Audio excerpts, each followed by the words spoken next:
Pernah kepikiran nggak, apa sih artinya jadi orang yang benar-benar soleh itu? Hari ini, kita akan coba bedah sebuah teks yang mungkin bakal mengubah cara pandang kita soal kesalehan. Oke, kita mulai dari pertanyaan dasar dulu ya, yang mungkin kita pikir kita udah tahu jawabannya. Apa sih yang sebenarnya mendefinisikan seseorang itu soleh? Biasanya kan, kalau kita bayangin orang saleh tuh, yang kepikiran pasti seseorang yang fokus banget sama ibadah personalnya.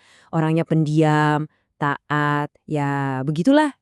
Tapi, nah ini dia, teks yang lagi kita bahas ini bilang, kalau definisi kayak gitu tuh terlalu jinak. Maksudnya, ya pasif banget dan rasanya belum lengkap. Jadi penulisnya itu ngambil dasar argumennya dari ayat Al-Quran ini. Di sini jelas banget, orang soleh itu didefinisikan bukan cuma dari imannya, tapi juga dari apa yang dia lakukan, dari tanggung jawab sosialnya. Oke, terus gimana caranya kita bergeser dari kesalahan yang jinak tadi jadi sesuatu yang lebih hidup? Nah, teks ini ngasih ciri kunci yang pertama, menjadi seorang penyeru. Poin pentingnya di sini adalah kebaikan pribadi itu nggak cukup. Kebaikan itu harus jadi sebuah misi untuk ngajak orang lain. Nggak bisa dong kita simpan buat diri sendiri aja. Dan teks ini ngejelasin beberapa sifat penting dari si penyeru ini. Coba deh perhatiin, ini bukan cuma soal berani ngomong, tapi juga soal hikmah dan kasih sayang. Ini soal nemuin keseimbangan antara tegas dan lembut. Nah, ini nih yang bikin kita mikir. Ada pernyataan yang kuat banget, kesalehan yang tidak melahirkan dakwah akan mati dalam ego. Wah, dalam banget ya. Jadi tanpa misi keluar, kesalahan itu malah bisa jadi egois. Oke, kita lanjut ke ciri yang kedua ya. Ini nyambung banget sama yang tadi.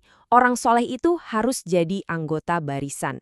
Ini kan langsung nantang ide soal superhero yang berjuang sendirian. Justru sebaliknya, teks ini bilang kalau kekuatan dan kesalehan sejati itu ada di dalam sebuah gerakan bersama, sebuah kolektif. Dan coba lihat deh, kualitas-kualitas yang dibutuhin buat jadi bagian dari barisan ini. Ini bukan cuma soal patuh, tapi juga mau dengerin kritik dan komitmen buat jangka panjang.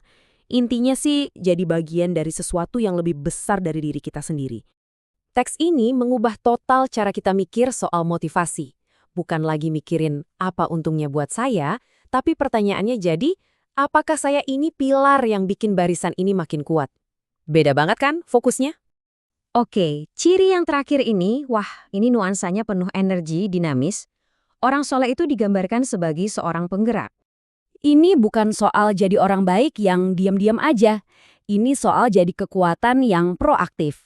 Istilah kerennya jadi motor penggerak perubahan gitu. Dan coba perhatikan deh gimana tindakan itu dijelaskan di sini. Bukan cuma soal sibuk kerja, tapi soal responsif, strategis, dan yang paling penting bisa jadi inspirasi buat orang lain. Nah, kalau kita gabungin semuanya, teks ini ngasih kita gambaran utuh soal kesalehan risalah.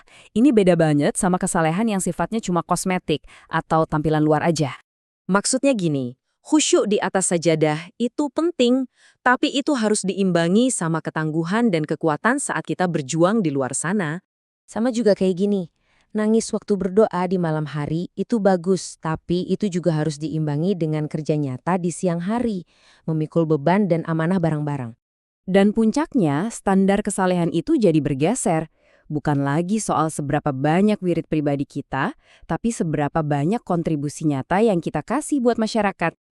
Jadi, ini dia gambaran lengkapnya. Seorang penyeru yang aktif, anggota tim yang solid, dan penggerak yang dinamis. Bukan pilih salah satu ya, tapi ketiganya harus ada dalam satu paket. Dan kutipan penutup ini benar-benar merangkum semuanya. Ada pergeseran identitas yang dalam banget. Dari cuma sekedar ahli ibadah, jadi pembawa misi atau ahlur risalah. Ini kayak ajakan buat kita semua buat mikirin ulang, apa sih tujuan akhir dari kesolehan kita? Nah, jadi pertanyaan buat kita renungkan bareng-bareng, kesolehan seperti apa sih yang lagi kita bangun buat diri kita sendiri?